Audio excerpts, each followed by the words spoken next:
Hello everybody, my name is Val and today I'm going to Number one. Yeah, sorry because that's my little brother's video. That's cold topics.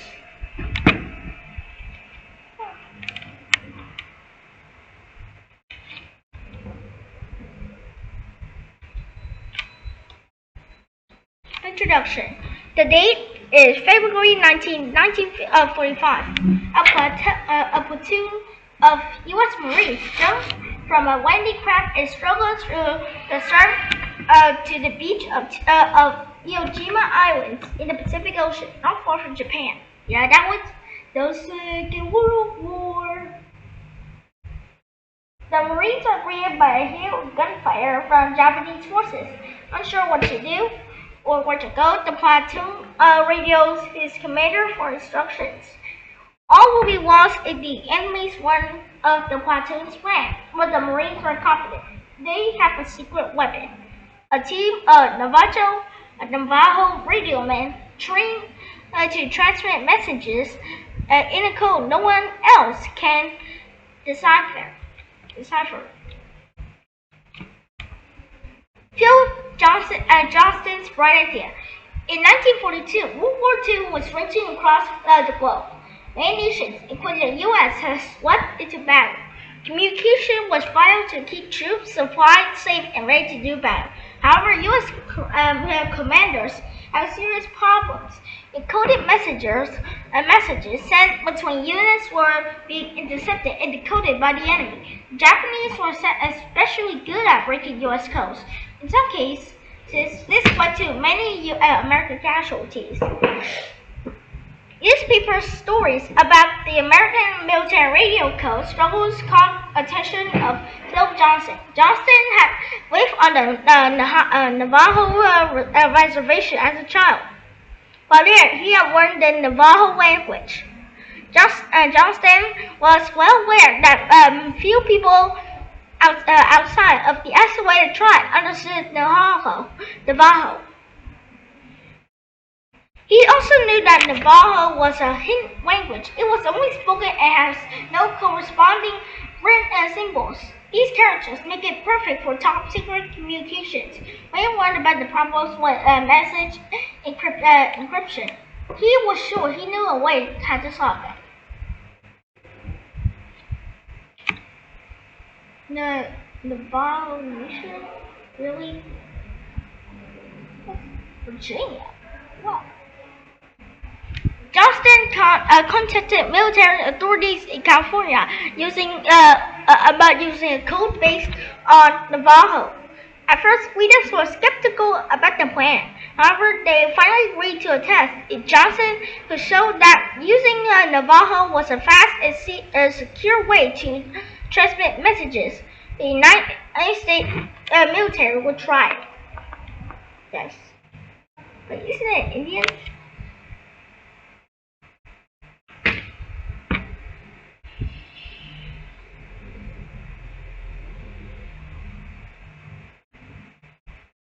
Mysterious messages.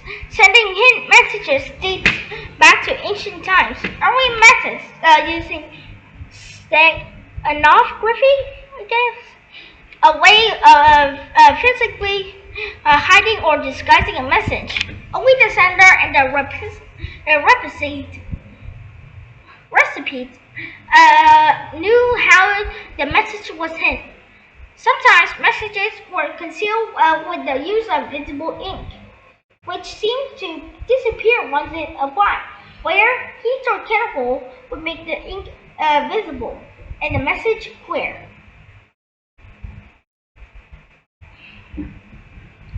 Other steganographic methods were more usual. One used by ancient Greeks involved shaving a messenger's head, tattooing words there, and then waited for his hair to grow back and covered the message. The messenger then traveled to the recipient who would shave his hair to read the message. Most modern coding systems use cryptographic methods. With these methods, the message itself is not hidden, but its meaning is. Even if the message failed falls into the wrong hands, the reader must know the code in order to understand it. Ciphertext? Really?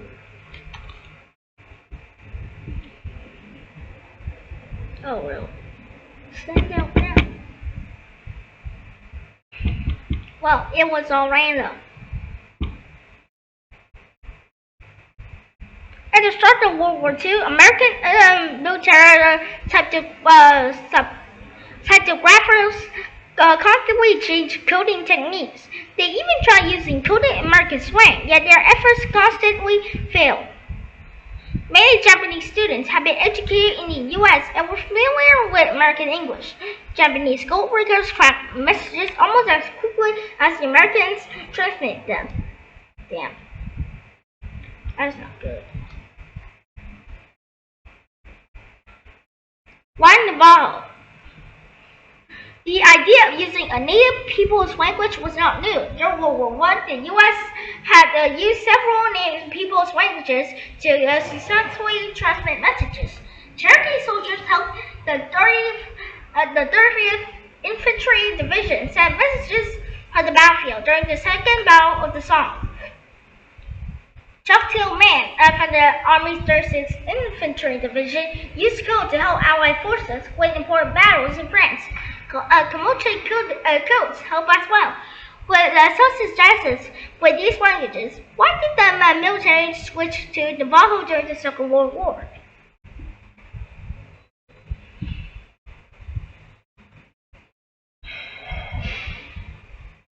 The answer mainly lies with Adolf Hitler.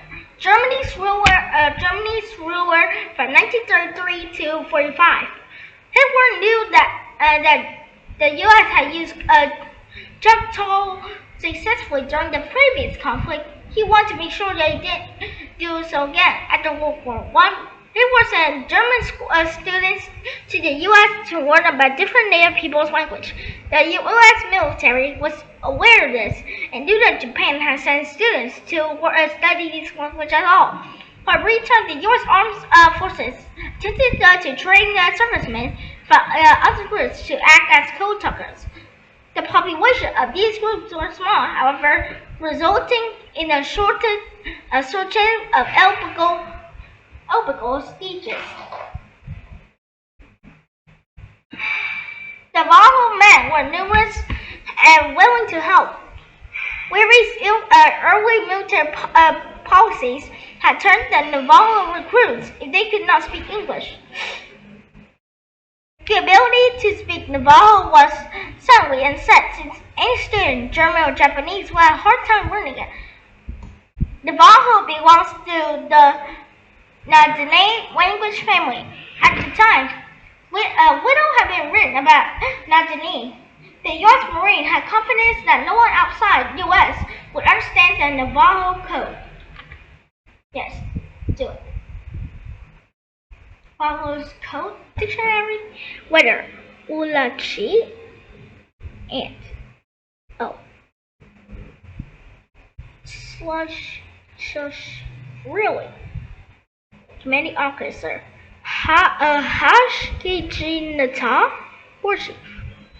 Bruh. Squad. Black sheep. Dive bomber. Chicken hawk. What do you mean? Battleship whale? Really? Bombs? I can never think there was an egg bomb or something like that. You can see how confusing this may be to the enemy. Yes. Communicating in code. Despite a long history of Native people being mistreated by the U.S., Johnson was able to recruit 29 men from all Navajo Marine platoon.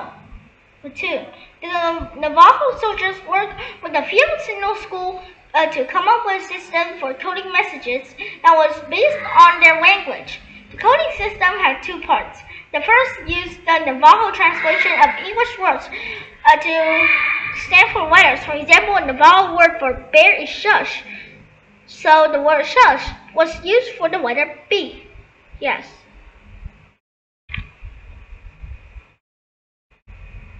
The second part of the system assigned new military meanings